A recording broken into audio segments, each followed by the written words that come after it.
Hay dos maneras de ver la vida cristiana, la vida espiritual, y es pensar, bueno, porque voy a la iglesia o porque creo en algo, automáticamente, ¡pum!, el pasado queda olvidado. Si bien técnicamente para Dios es así, el problema es que nosotros seguimos lidiando con el pasado. Y de allí que cada domingo, por lo menos durante los últimos, Dios nos viene hablando de sanar esas heridas. El domingo pasado yo les decía una frase que acuñó mi mamá, que ninguna herida tapada cura bien. Aunque uno le ponga una curita, un apósito, ninguna curita tapada finalmente se va a sanar, porque empieza a ponerse pútrida, porque se empieza a infectar, y eso también va para todos los órdenes de la vida. Creo que cuando uno se reconcilia con sus heridas, con sus laceraciones, con lo que ha pasado, tiene oportunidad de sanar. Lo cierto es que cada adulto, cada ser humano que transita la vida adulta, la adultez, no deja de ser otra cosa que el niño que lo precedió. Es algo que no podemos olvidar. Y es algo que me interesa mucho recalcar porque tiene que ver con nuestra sanidad interior, con nuestra autoestima sana, que es la única manera que uno puede hacer para amar a Dios. Sanarse para de ese modo amar al prójimo y amar a Dios, si no es imposible. Entonces siempre la edad adulta está enraizada en la niñez, en cosas que nos pasaron, las buenas, las malas, los buenos recuerdos, los no tan buenos. Y las disfunciones adultas han sido modeladas, han sido influenciadas por los tutores, por la presencia o por la ausencia de nuestros padres. Fuimos modelados de alguna forma. Yo mantengo esa opinión porque no dejo de ser el niño que fui en un cuerpo de adulto. O sea, soy un niño que creció, como la mayoría de los que estamos acá. Y la ausencia, la presencia paternal determina de alguna forma nuestra manera de pararnos en la vida. Lo que hacemos está confirmado por sociólogos, por psicólogos, que cualquier cosa que uno haga en la edad adulta como un patrón, de una manera repetitiva, tiene que ver con una raíz de la niñez. Y yo ayer, mientras que escribía este mensaje, yo pensaba ¿qué habrá pensado? ¿Qué recuerdos obsesivos de la niñez habrán atormentado a Adolfo Hitler, por ejemplo? Sin ánimo de justificarlo, nunca justificaría un genocida. Pero me pregunto si alguna vez cuando niño hubo algo, un punto de inflexión o un quiebre, que después devino en el adulto que todos conocimos. Quizá no, pero digo, ¿qué recuerdos de la niñez tendría? ¿Qué crianza? Y así como pienso de él, pienso también qué afectó la vida de Martin Luther King, de Abraham Lincoln, por mencionar figuras épicas de la Unión Americana, que habrá delimitado, programado la vida de Mahatma Gandhi, que habrá hecho que Nelson Mandela fuera quien es, luchando con el apartheid, luchando con tantas cosas que estaban enquistadas en el mundo, y el mundo nunca va a ser igual, nunca será tal como lo conocíamos después de Mandela. Pero ese Mandela alguna vez fue niño, y si uno investiga arqueológicamente en sus biografías, descubre que eran niños, algunos que sufrieron, otros que se criaron sin padres, algunos capitalizaron el dolor, usaron el dolor para bendecir a otros, otros salieron a la vida enojados, heridos, víctimas también, pero a herir a otros para cobrarse de alguna manera lo que suponen que la vida les debe. Lo cierto es que yo creo más que nunca que la presencia de un padre, de un tutor, de una tía, de una abuela que nos haya criado puede originar en nuestras mentes, la presencia o la ausencia, un pensamiento recurrente, un pensamiento obsesivo. Si un padre nos abandonó, si una mamá se fue de la casa, hay un momento que el niño piensa, a lo mejor yo hice algo para que esto ocurriera. Yo nunca voy a olvidar que estábamos en una consejería y la dama me dice, bueno, mi esposo nos abandonó, resulta que era un mujeriego, borracho, un día lo descubro con otra mujer, etcétera, etcétera. La cosa es que me cuenta que el matrimonio estaba irremediablemente roto y dice, aunque él intentaba ser buen padre, a mí no me sirve eso, si no puede ser un buen esposo, así que decidimos que hemos de vivir separados. Y el niño estaba aparentemente como jugando con un celular y luego el niño me dice, ¿yo podría hablar con usted? Así que le pido a la dama que me deje a solas unos minutos con él y el niño me dice, mire, yo no sé qué contó mi mamá porque no prestaba atención, pero la culpa que papá se fue es mía. Porque siempre me decía que acomode los cajones y él me decía, un día no me vas a encontrar más. Así que un día agarró y se fue, tiene que ver con mi desorden. O sea que el chiquito se había hecho cargo de lo que había ocurrido en el matrimonio de sus padres cuando él era simplemente una víctima pasiva. Y yo digo, suficiente estrés tiene un niño con la vida de infante como para que encima tenga que cargar con la culpa de algo que él no pidió, que él no generó.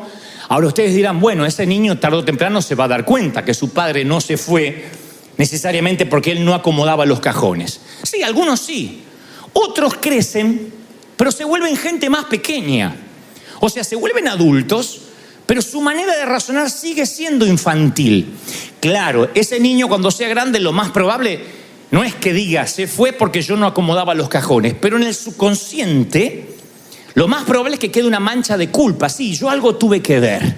¿Por qué lo sé? Porque también alguna vez hablé con una mujer de 40 y tantos que me dijo, ¿sabes? Yo creo que si yo no hubiese nacido, mis papás seguirían juntos. Porque mi mamá me confesó que fue el embarazo el que hizo que ellos se pelearan. Y esta dama cargaba con una culpa de haber nacido, lo cual es una crueldad absoluta. Y esos procesamientos mentales que uno mantiene de adulto, esa manera infantil de pensar, es la que hace que nunca podamos sanar la estima. Entonces un día el apóstol Pablo le escribe a la iglesia de Corinto, le dice en Corintios 13:11, cuando yo era niño, hablaba, pensaba y entendía como niño. Mas cuando fui hombre, dice el apóstol Pablo, dejé lo que era de niño. Él hace especial, le pone un especial interés casi quirúrgico a las tres palabras. Él dice, yo hablaba, pensaba y entendía como niño. Lo cual está diciendo que cuando afrontó la vida de adulto, cuando hizo el crossover, cuando cruzó a la vida de adulto, dejó de hablar, de entender y de pensar como un niño. Yo hablaba cuando era chico. Mi madre me escuchaba muy atentamente cuando yo hablaba, lo cual era un lujo en nuestros tiempos. Acuérdense que yo nací en el siglo pasado. Algunos dicen, ay, los millennials. Yo no soy millennial, yo soy sesentennial de aquel tiempo. Y había algo maravilloso que hizo especial a la vieja, es que ella me prestaba atención. Y eso honraba mi opinión. Ella decía, a ver, Dantecito, contame. Y eso hacía que honrara mi opinión. Yo tenía alguien que me escuchara. Porque provenimos algunos de una generación donde los niños no podíamos hablar. No hable, que están hablando los adultos, decía la vieja. Como diciendo, tu opinión no importa. Están hablando los adultos, vaya para afuera. Entonces yo entendí que mi opinión no valía, para mi papá no valía, pero mi mamá de tanto en tanto enriquecía mi autoestima, porque me decía, ve, Dantecito, contame. Y me hacía creer que mis ideas eran importantes. Como les dije, mamá tenía 6º grado de la escuela primaria, pero no por eso dejó de ser autodidacta. Entonces tenía toda una biblioteca en casa que nos puso a disposición. Y ahí estaba Charles Dickens, Mark Twain, Emilio Salgari. Y ella decía, lean todo, con voracidad, ficción, ensayos, todo, libros de química. Y era lo único que había en casa, no había iPad, no había conexión satelital. Entonces leíamos con voracidad, con desorden. Y ella decía siempre, ahora quiero que me relates un propio cuento. Contame un cuento mientras que yo lavo o plancho. Y entonces mi capacidad narrativa empezó a desarrollarse. Yo decía, había una vez un niño muy pobre que el padre no le compraba nada, pero la madre le compró una bicicleta. Yo para ver si se sentía aludida la vieja. Nunca se dio por aludida, siempre pareció era ficción. Pero mi mamá era el mejor público para contarle un chiste, por ejemplo. Entonces yo le decía, mamá, te voy a contar un chiste. Y la vieja se reía alta. Le digo, pero no te lo conté. Le digo, no, pero va a ser gracioso. De allí yo que en toda la oratoria, en la dialéctica, siempre pongo una humorada, porque siempre siento que mamá se sigue riendo. Mi mamá no importaba la narrativa. El saber que era un chiste ya se despanzurraba de la risa. Y a mí me gustaba. Entonces cuando no tenía chiste los inventaba. Y ella, aunque el chiste era pavo o chistonto, hacía que se reía. La cosa es que yo sentía que cuando hablaba mi opinión era valorada. Jesús se pasó hablando 7 días sin parar, se metió en el templo y hablaba con los maestros de la ley. Tenía unos 12 años. Y dice la Biblia que los eruditos no podían creer su respuesta en lo que él hablaba. Así que creo que eso sana la estima de un niño cuando puede hablar. Y Pablo dice, yo hablaba como niño. Pero lamentablemente muchos de nosotros no fuimos escuchados. Cuando hablábamos no importaba tanto nuestra opinión. Y eso no es lo importante en sí o lo más grave, sino que algunos han perdido la capacidad de comunicación. Entonces cuando uno se hace adulto ya no habla y empieza un poco a parecerse a aquel padre que tampoco hablaba. Algunos perdieron la capacidad de comunicarse. Yo digo siempre que las mujeres celebran su feminidad.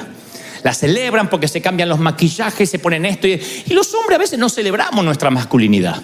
Somos aburridos, creemos que eructar y tomar cerveza nos puede hacer machos.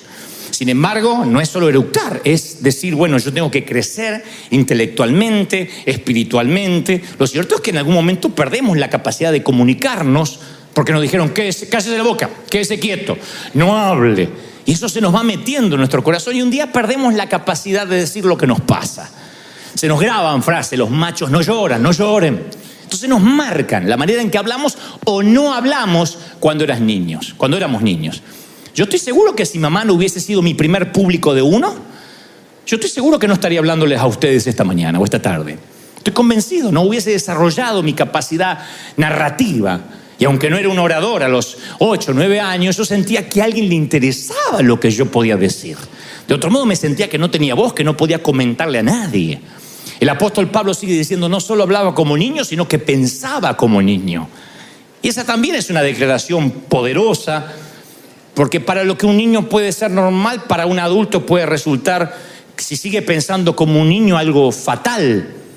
El hombre que crece o la mujer que crece y sigue siendo un niño, lo único que cambia es el precio de sus juguetes. Pero tiene juguetes más caros. No tienen que decirme que sí, ni me hagan así con la cabeza como pasó en el primer servicio. Pero díganme, mujeres, si a veces no miran a su marido y dicen, pero este no creció. Cuando se pone caprichoso, y no una vez, sino cuando tiene un patrón de capricho. Yo no voy a comer eso. Decís, señor, te lo llevas o te lo mando, ¿para qué vive este? ¿No? Y también pasa con las mujeres. Tampoco le quedó grande la yegua. Podemos hablar de la yegua también. Las mujeres también, hay mujeres que, aunque se visten con tacos altos y usan rímel y maquillador y bolsos caros, siguen ocultando una niña caprichosa, donde cree que el marido o el esposo le tiene que dar, o el novio, todo lo que papá me daba. Y hay personas que son así, no crecen nunca. Piensan como niños a pesar de que tienen un cuerpo adulto. Y cuando sienten que son niños y que se merecen que le pasen las cosas, empiezan a veces las adicciones, el querer llenar ese hueco de alguna manera. El bebedor social, el que toma alcohol en demasía y se emborracha, hay que llevarlo entre 3 o 4 porque en una fiesta de gala se emborracha, es lo mismo que el pordiosero que toma tequila o cualquier bebida fuerte envuelto en una bolsa de papel. Lo que cambia es el precio del juguete, pero los dos son adictos. Los dos están necesitados, el uno como el otro. Uno paga más caro su juguete, pero al final ambos fracasan en el escape de no afrontar la vida adulta. Por eso Pablo decía, yo hablaba como niño, pensaba como niño. Y lo tercero, lo que más me llama la atención, que dice, yo comprendía como niño. Hay una versión que dice, yo juzgaba como niño. Porque el comprender es como... la comprensión es el proceso digestivo de la mente. Cuando uno... Lo que al principio pensaba, ahora lo transforma en una conclusión. Uno comprende como niño. Si de adultos nuestra comprensión sigue siendo elemental e infantil, uno llega a conclusiones inmaduras. Es como esta dama que me decía, si yo no hubiese nacido, mis papás seguirían juntos. A lo mejor no. ¿Quién te metió esa idea en la cabeza? ¿Cómo con 40 años, con casi medio siglo de vida, vas a cargar con un estrés así? La comprensión infantil, navegando en la mente adulta, en un adulto lastimado, es peligroso. Porque uno va por la vida como arrastrando cargas que no nos pertenecen. Hay muchos niños que crecieron en hogares destrozados y en algún momento de su vida llegaron a la conclusión de que por su culpa pasó lo que pasó. Por su culpa fue el hogar disfuncional. Y esos conceptos infantiles los replicamos después en nuestras relaciones adultas. Yo sabía que me iba a divorciar porque mis padres también se divorciaron. Como si el patrón viajara genéticamente en la sangre. Como si los errores de los padres necesariamente tienen que repetirse en los hijos. Y esas percepciones y esas conclusiones producen una vida de inseguridad. Uno no se puede parar bien en la vida porque siente que va a repetir lo que le pasó a los padres. Otros arrastramos heridas infringidas a veces por verborragia, por palabras infringidas por otros niños. En nuestro tiempo navegabas en el bullying. ¿Alguien se acuerda de esto, sí o no? ¿Cuándo tu papá te iba a defender de un bullying?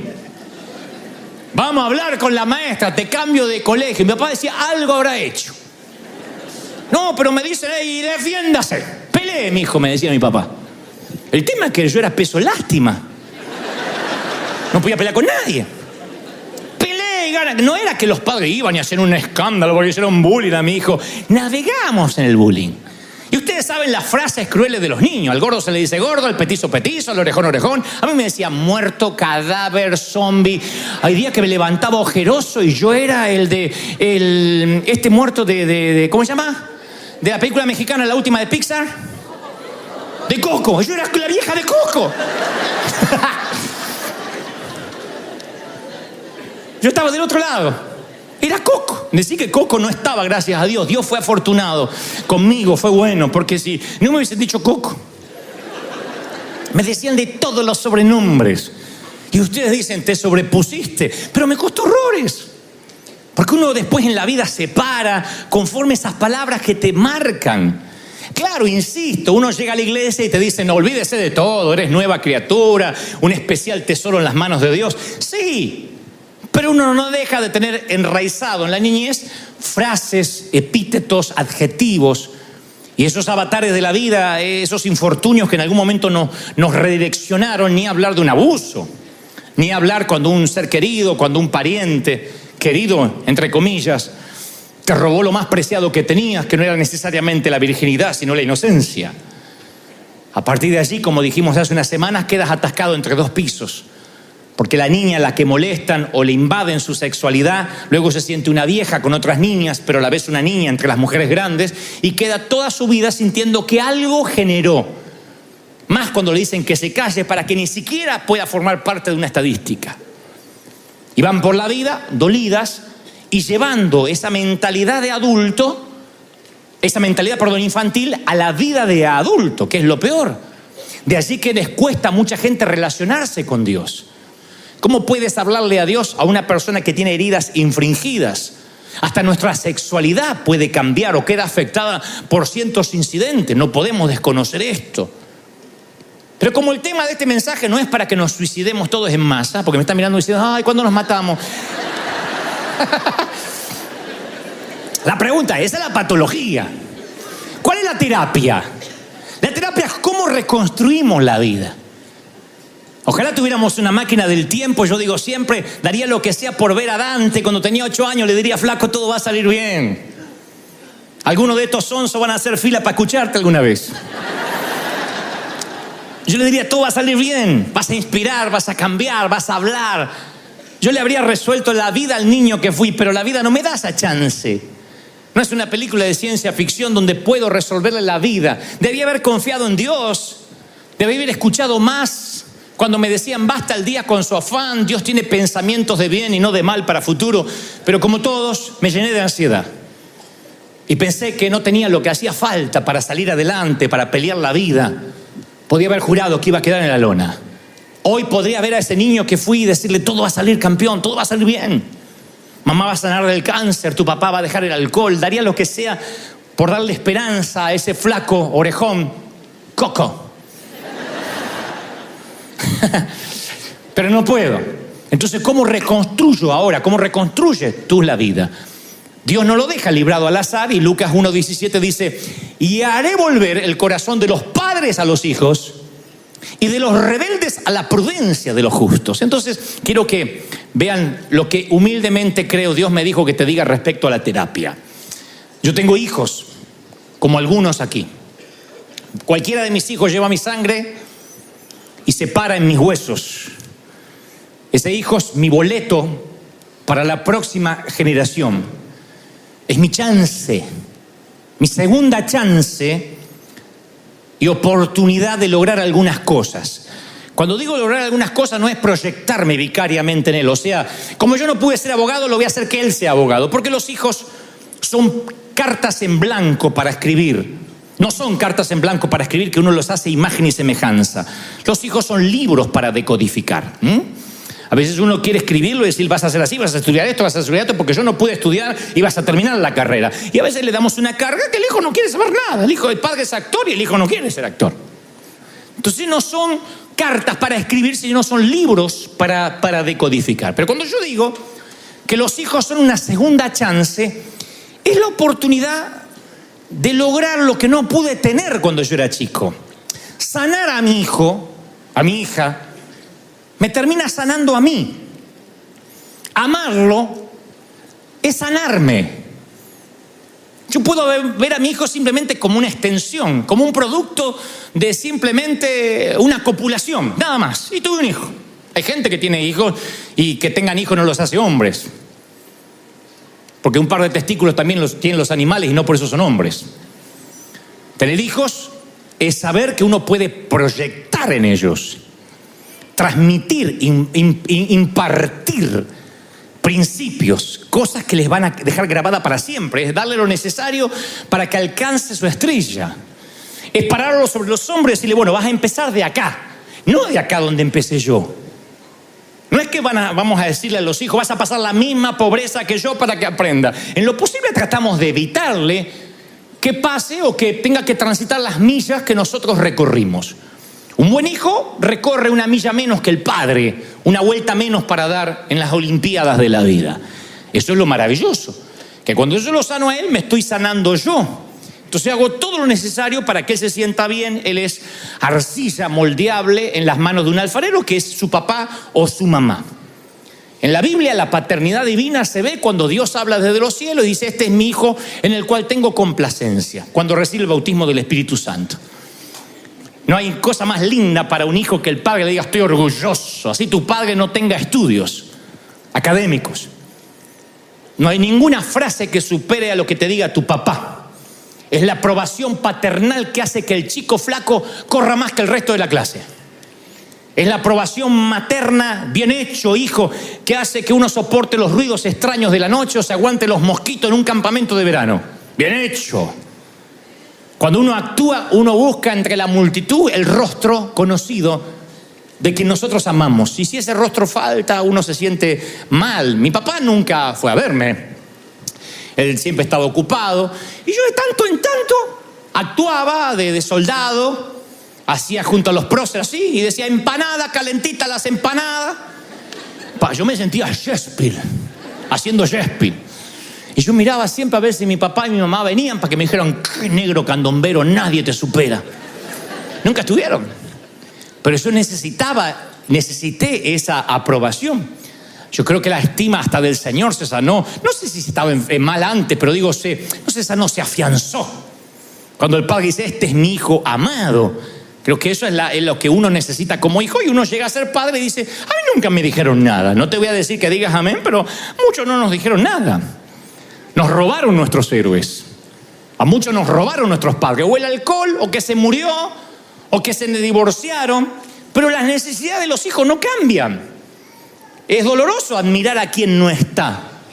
Muchos de ustedes crecieron haciendo deporte con las gradas vacías, sabiendo que no te iban a ver. Otros colorearon sus obras de arte con crayolas, sabiendo que no ibas a poder pegarlo en la nevera ni regalárselo a nadie porque no le iban a dar importancia.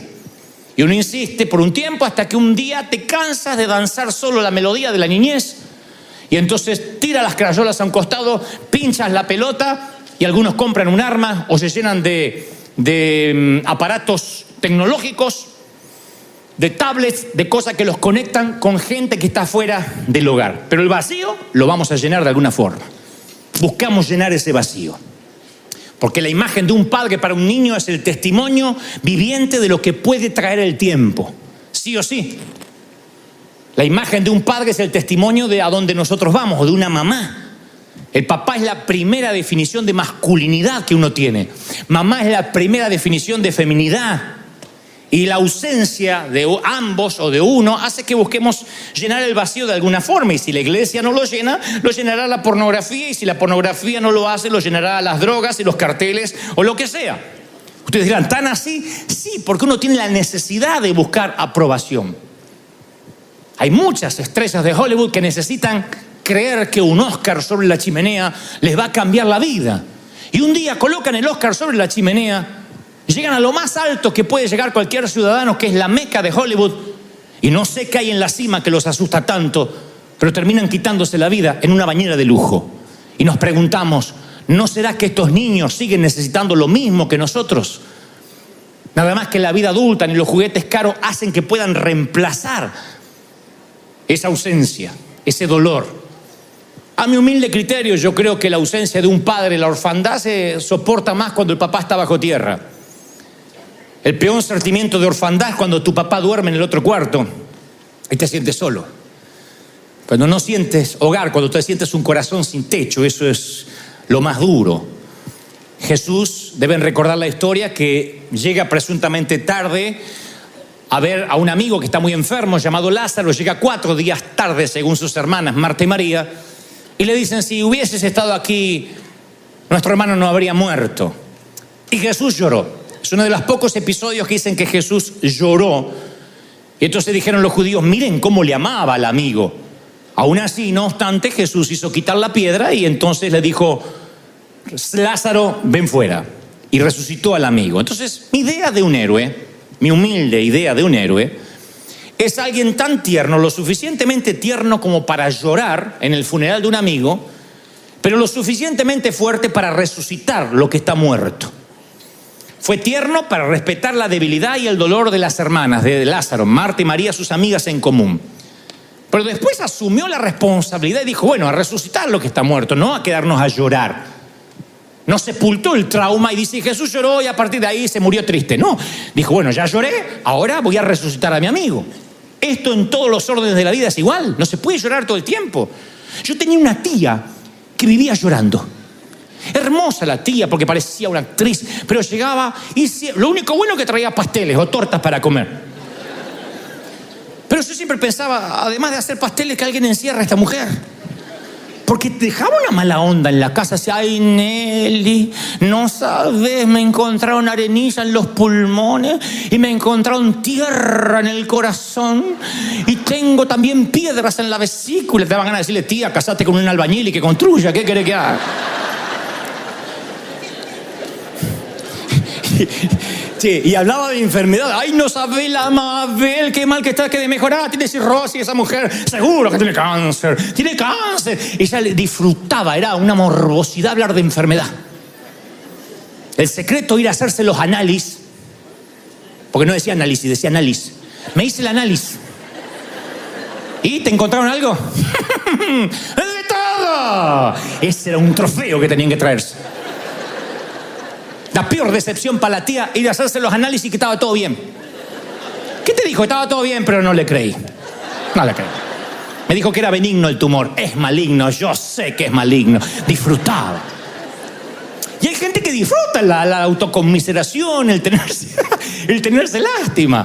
Y yo creo que hay un tiempo para llorar, porque en las 28 temporadas de Salomón dice: tiempo de reír, tiempo de llorar, tiempo de plantar, tiempo de cosechar. Pero uno se puede quedar todo el tiempo llorando. Jesús lloró por su amigo, lo cual muestra de que él tenía su costado anímico que le dolía, pero después ordenó que levanten a su amigo, que corran, enjugó las lágrimas y asumió la responsabilidad. Dijo: no puedo quedarme llorando. Entonces, si uno quiere resucitar una relación, uno tiene que primero dejar de llorar y tiene que hacer que esa relación se restaure. Si tienes que meterte en el sepulcro de las drogas para rescatar a tu hijo, tienes una sola chance para hacer eso. Si tienes en un momento que levantar en la cuneta de la calle a tu padre ebrio, tienes una segunda chance de hacerlo. Y tú dices: sí, pero mi padre no estuvo como el mío, no estuvo allí, fue abandónico. Y sí, es doloroso acercarte a la mirada fría, a veces impersonal, de una mirada indiferente de un padre que a lo mejor nunca sentiste que nunca te quiso, pero es una sensación de sanarse uno mismo. Uno da porque le gusta dar, ni siquiera porque el otro se lo merece. Yo amo porque me gusta amar. Entonces no importa qué pasó en la vida que te separó del ser querido, cuando uno termina de llorar, se tiene que comenzar a levantar. Como hablamos las semanas pasadas, uno tiene que abandonar la cama del hospital para alguien que está más grave. No puede quedarse en la cama, se necesitan camas. Hay gente que pasa peores cosas que las que estás pasando. Uno tiene que decir, bueno, voy a resucitar. La tragedia de María era pensar que era demasiado tarde, porque a veces la situación apesta.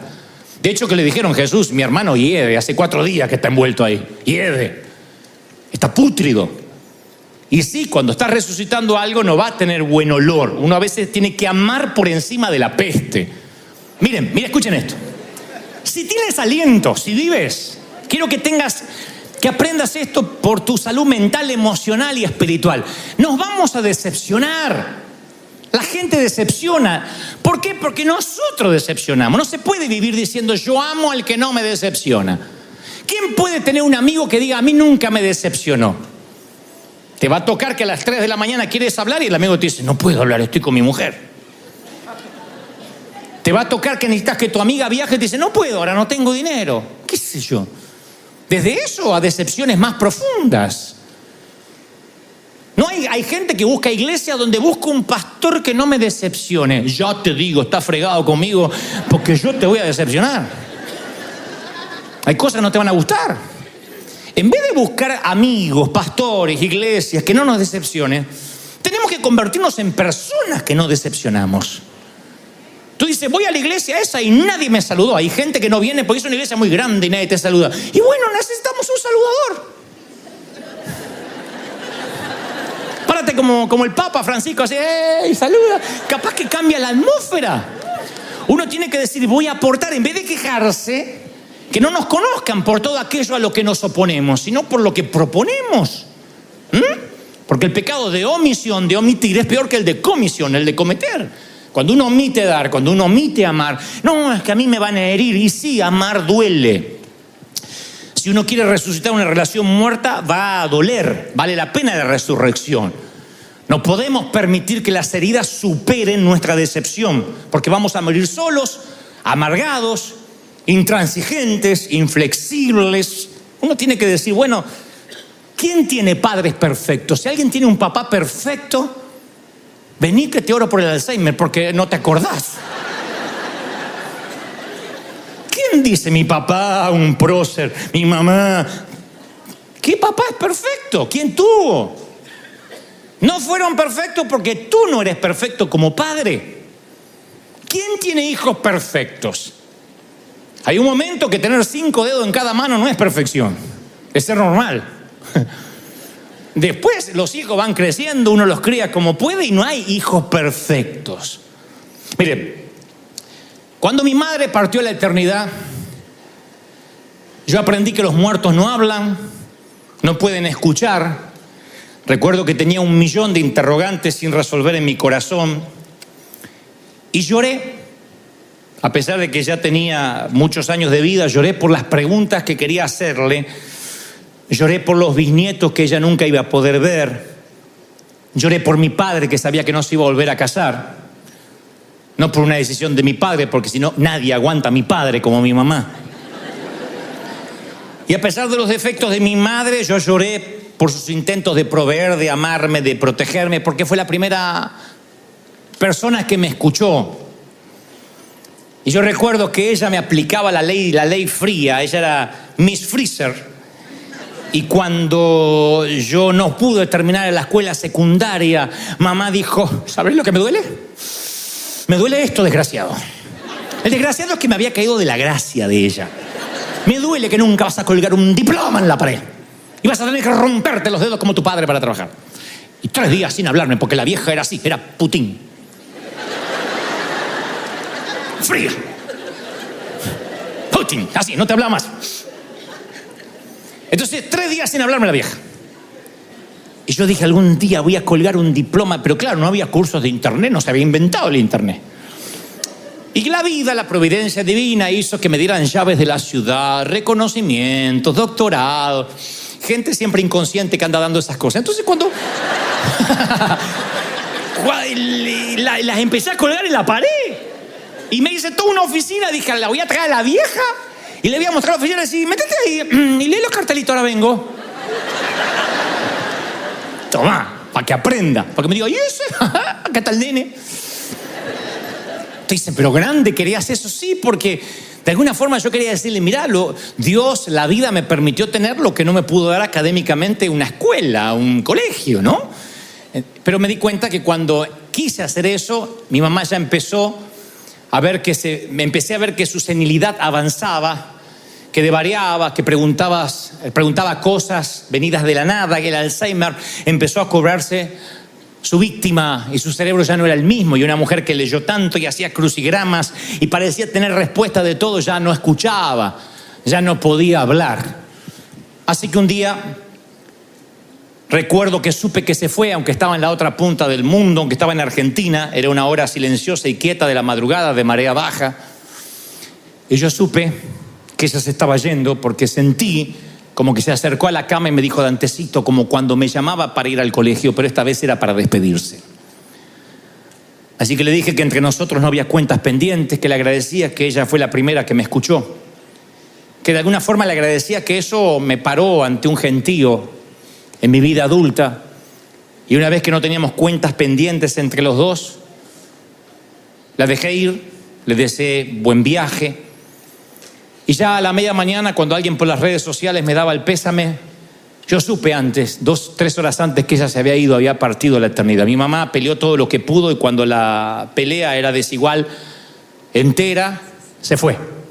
Decidió no pelear más. Ahí es cuando entendí que ya no puedo hablar más con mamá hasta que me la encuentre en la eternidad.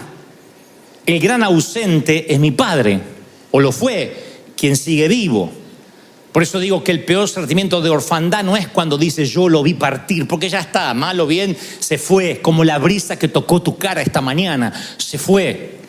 El tema es cuando está vivo. Yo siempre fui envidioso, y no voy a decir santamente envidioso. De esos equipos de padre e hijo, de esos padres que se revuelcan en la alfombra con sus hijos, le hacen cosquillas en la panza porque no lo tenía.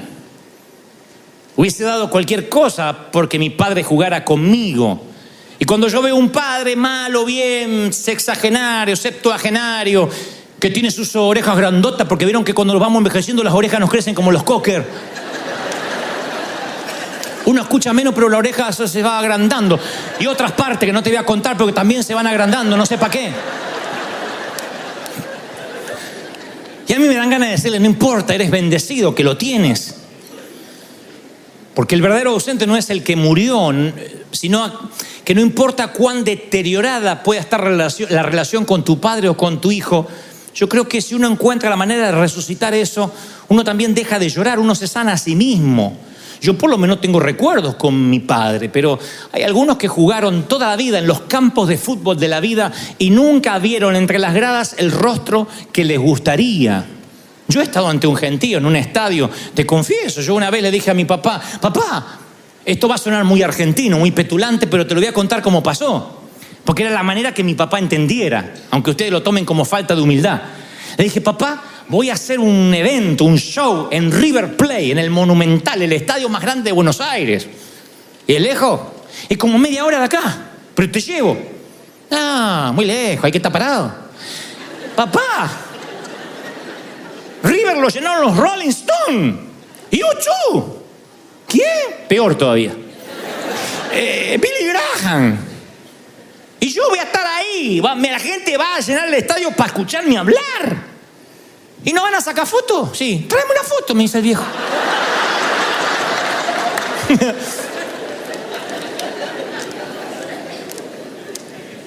Uno puede escuchar el rugido de la multitud, pero uno extraña un rostro. Ahora usted dice, bueno, yo también, a mí también me pasó. Un día dice David, el rey David le dice a Jonathan, mañana es nueva luna y serás echado de menos porque tu asiento estará vacío. 1 Samuel 20:18. Entonces yo pienso que si uno puede llenar el asiento vacío de la vida, tiene que hacerlo. Aunque tengas que desintoxicar a tu papá para que te escuche un rato. Daría lo que sea por 5 minutos con la vieja, pero no con Alzheimer. Porque los últimos años me decía, ¿fuiste a la escuela? Mamá, ya no vi más. Abrigate. ¿Fuiste a la escuela? Se ve que cuando yo no le colgué el diploma, dijo, a este lo meto en la escuela y lo dejo encerrado ahí.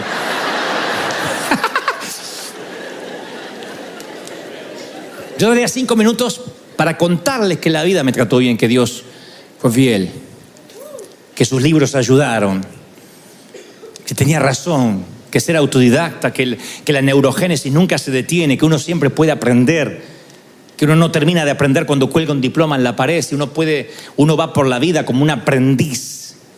Uno puede sumar inteligencia, sumar intelecto. Yo quisiera decirles tantas cosas, supongo que esas pláticas las tendré que tener en el cielo, pero no daría cualquier cosa por charlar eso aquí. Pero a veces siento que no puedo, y mi papá tampoco, porque está internado, y porque cuando voy, él quiere hablarme de que el otro hermano que no me visita, y tu hermano no me visita. Hace poco fui, tu hermano no me visita, y los nietos, papá, estoy acá, yo sí estoy. Pero tu hermano es un desgraciado, no sé quién lo habrá parido, y ustedes lo parieron. Y le digo, pero acá estoy. Ay, tu cuñada, lo que es papá. Porque yo sabía que si lo sanaba, me estaba sanando yo. Entonces, si tu padre está vivo, encuéntralo. Y si tu padre ha muerto, sé padre para tus hijos. Siempre se puede enmendar. Sé madre para tus hijos. Dales lo que te hizo falta. Dales lo que te hizo falta. A veces uno se va mirando al espejo y se va convirtiendo en ese hombre que no quiere ser, o en esa mujer que no quiere ser. Hay mujeres que dicen, ay, cada vez me parezco más a mi madre. Y sufren. Pero no solo porque heredaste la sentadera, sino porque te vas pareciendo en el carácter. Y a veces yo me encuentro repitiendo frases de mi papá que me hielan la sangre. Y entonces, en vez de decir, bueno, yo me parezco a mi papá y que... En vez de decir eso, digo, no, yo voy a retener lo bueno, la cultura de trabajo, los valores, pero lo malo lo voy a cambiar. Entonces, a lo mejor hay gente que dice, yo ya no tengo mi papá. Bueno, no tengo mi mamá, pero tienes hijo. Si no tienes padre, puedes ser padre. Convertirte en todo lo que deseaste tener. Darle a tus hijos lo que perdiste. Liberarte de llorar por los divorcios, por los abusos, y abrir los brazos a tus hijos. Y cuando hablo tu hijo, es tu hijo. Este mensaje yo lo llamé, aún eres mi hijo, porque el hijo puede estar muriéndose de sida, haber cambiado de sexo, ser presidente de la república. Sigue siendo tu hijo. Es tu hijo y lo va a ser siempre. Es tu hijo. Porque a veces está la bobería de pensar, sí, pero ahora que estás, ahora que es homosexual, ahora que cambió de sexo, ahora yo no sé, primero que cambie tu hijo. Si no abraza, no se sana, no cambia el dolor, lo que puede traer, que es mucho más que su elección sexual, o lo que ha hecho con la vida, o el despadre que ha hecho. Porque puede ser que tu hijo sea despadroso, pero eso no lo heredó de los indígenas, eso no vino de los mayas. Cuando el hijo pródigo se levantó de comer entre los cerdos y dice, voy a volver a mi papá, a mí me sorprende que en la historia de Jesús su papá nunca le dije, te lo advertí. El viejo estaba allí, artrítico, cerrando los ojos, mirando calle abajo. No había un solo día que el viejo no veía a ver si un día el hijo que dilapidó la fortuna iba a volver. Y la historia dice que cuando el hijo viene maloliente, mugriento, de estar apacentando cerdos, un hato de cerdos, a él no le hizo falta muletas ni andador, saltó la reja y se fue corriendo a abrazar al hijo. Dijo, tonto, eres mi hijo, y lo abrazó. No necesitó nada. Hay tiempo que es momento, temporada de abrir los brazos, hombre. Hay momentos que hay que abrir los brazos, mujer. Hay que dar la bienvenida a pesar de la falla, de los errores. Que el amor sea más fuerte que las heridas que te separaron. Eso es lo que ha hecho grande a esta congregación. Que el amor sea más fuerte. ¿Sí? Le digo, cuando yo aconsejo a alguien y me dice, no sabes lo que acabo de hacer, yo le digo, pero sabes que Dios te ama, ¿no? No, pero te voy a contar lo que hice porque... Pero no, ahora me contás. Pero estás comprendiendo lo que te digo, Dios te ama. Y de pronto su mirada cambia. Porque a veces pensamos que estamos más cerca de Dios si vamos más a la iglesia, si vamos a la comunión, si vamos a la misa. Y Dios te sigue amando, eres su hijo, siempre. ¿Por qué lo sé? Porque soy padre. Quiero lo mejor para mis hijos, pero si alguno de ellos fallara en la vida, en su moral, en sus principios, yo sería el primero en estar a su lado. Soy así hasta con mis amigos. A veces me dicen, ¿cómo te sacás foto con ese político corrupto? Porque es mi amigo, que tengo la culpa que se hizo político y corrupto. Es mi amigo.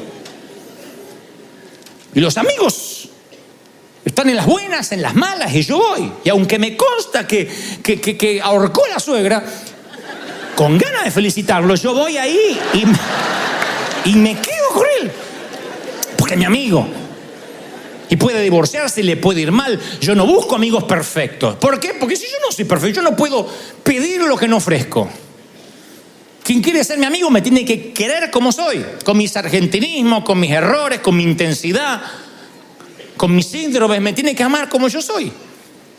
Me molesta cuando alguien me dice, cambia para que te acepte. ¿Y por qué tengo que cambiar si no sos la Madre Teresa vos tampoco? Nadie orina agua bendita acá. Entonces, si no orinamos agua bendita, uno no puede pedir perfección al otro. Y el padre, cuando ve al hijo que viene embarrado y lo ve que viene, va volando y lo abraza y le dice, quiero que vuelvas a casa. No le pregunta nada. Y siempre me dije, ¿por qué no le dijo, te lo advertí? ¿Por qué no le dijo, yo te dije? Porque yo te lo dije, se merecía. ¿Qué hubiese dicho una madre? El hijo viene y te dice, mami, dame todo lo que me corresponde y me quiero vivir solo. No quiero que me atiendas más ni me controles, voy a vivir solo. Y dice, anda, lávate los calzones solo, anda, ya vas a volver. No te necesito, ni un huevo sabes hacerte. Y se va. Y la madre lo espera porque lo ama. Sabe que el hijo la va a necesitar. A los 3 meses vuelve, ma, ¿te quedas callada?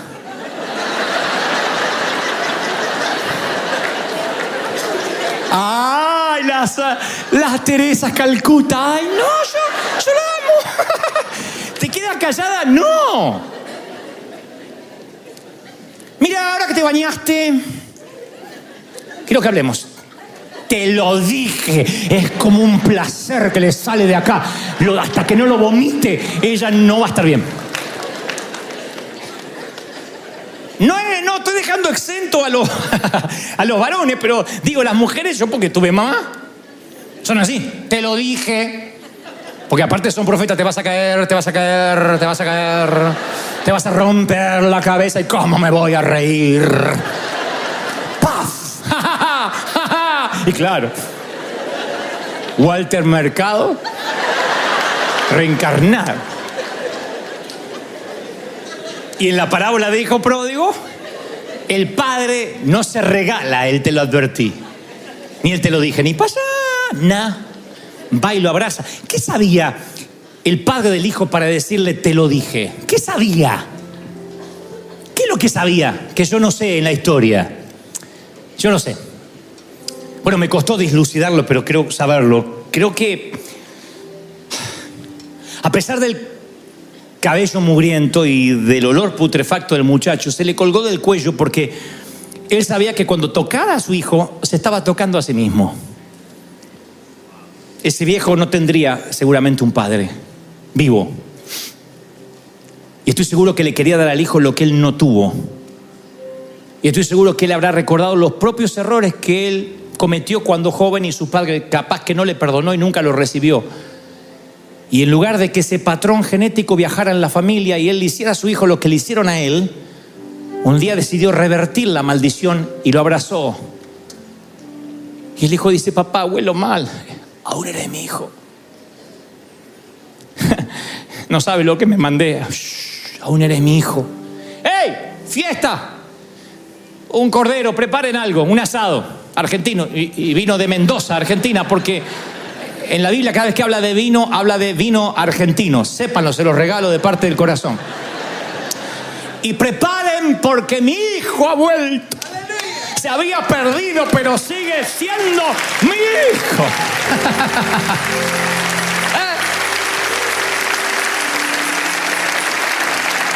Así que, mi querido, yo quizás no sé si tienes papá vivo o no, o si eres padre, pero de algo estoy seguro, eres hijo. Lo que puedes no tener es un hogar. Puede que seas un corazón sin techo que navega a los 40, a los 50, a los 60 y quiero decirte bienvenido a casa. Aún eres mi hijo, aún eres hijo de Dios, aún puedes sentarte a la mesa. No saben cómo me cambió a mí la la vida cuando empecé a ver a Dios así. Porque la religión me ponía un montón de condiciones. Bueno, si vas a hacerte cristiano tienes que dejar esto, adoptar esto, cambiar lo otro. Y un día alguien me dijo, no, a ver si nos entendemos. Dios te ama porque eres hijo. Dios te ama lo que sea. Después por amor vas a cambiar. Por amor vas a enmendar. Por amor vas a querer honrar el amor que te dan. Pero la fidelidad no surge como resultado de una condición eclesiástica o de una denominación. El amor y la fidelidad surge a partir del amor, cuando uno se siente amado. Y a lo mejor hace tiempo que extrañas el abrazo del padre, del viejo. El abrazo del que te dice, bien campeón, bien hecho muchacho, bien hecho pequeña. Y si tuviste la fortuna que fue un buen papá, lo recuerdas. Y te hace falta, yo sé, nos hace falta. Pero uno puede enmendar, uno no puede llorar en la puerta de la tumba de lo que nos pasó, de lo que pudo haber sido, de la vida que pudimos haber tenido. Ya está. Lo que pasó, pasó, viviste, como digo siempre, como pudiste. Cada uno hizo lo que pudo. ¿Quién es buen padre acá? ¿Quién dice yo soy excelente padre? Nadie. Cuando aprendemos a ser padres somos abuelos. En aprender a vivir se nos va la vida, decía Joan Manuel Serrat. Y yo lo creo. Uno hace caminante al andar. La cosa es que uno tiene que enmendar como padre. ¿Qué importa si en esta historia eres padre o eres hijo? Trata de enmendar. Porque tus padres, si los tienes, se irán como la brisa de la mañana. Y si tienes hijos, Dios te da una chance. Sé ese cómplice, ese amigo. Por lo menos yo intento torpemente ser el padre que no tuve. Trato que mis hijos encuentren en mí alguien en quien pueda confiar. Y tal vez algún día ellos hablan de que no lo fui. Pero nunca dirán que no lo intenté. Nunca dirán que no puse cada átomo de mi ser, cada fuero más íntimo de mí en tratar de enmendar. Yo no voy a llorar por la vida, por las cosas que me faltaron, por las tablets que no tuve, por el internet que jamás soñé tener. Yo voy a celebrar que estoy vivo y a tratar de enmendar, de inspirar, de ayudar, de amar. No permitir que mis heridas interfieran en el camino del amor. Mi querido, la vida puede que te haya tratado mal, yo lo sé. Yo desconfío del que no cojea, porque si has vivido lo suficiente tienes cicatrices. Y esas cicatrices de alguna forma hacen al hombre o a la mujer que eres. Lo cierto es que un día llegas y tienes que decidir. Si vivir mirando hacia el pasado, conducir un automóvil, mirando por el espejo retrovisor, seguramente vas a estrellarte. O decir, de tanto en tanto voy a mirar y enmendar. Tus padres no te hablaron, habla con los tuyos. No te amaron, da amor. No te dieron, rompe ese egoísmo dando, porque eso es lo que tú eres. Y si la vida te da esa chance de cambiar, vaya, eres afortunado, eres rico.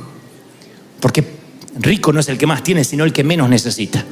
Y si tú puedes andar por la vida dando, bendiciendo, enmendando, aunque tengas que hacer yo como con mi viejo. Viejo, escúchame, estoy acá. Hijo, estoy acá. Es que la vida te da una segunda chance. Dale un aplauso maravilloso al Señor de señores. Si crees que Dios habló, vamos.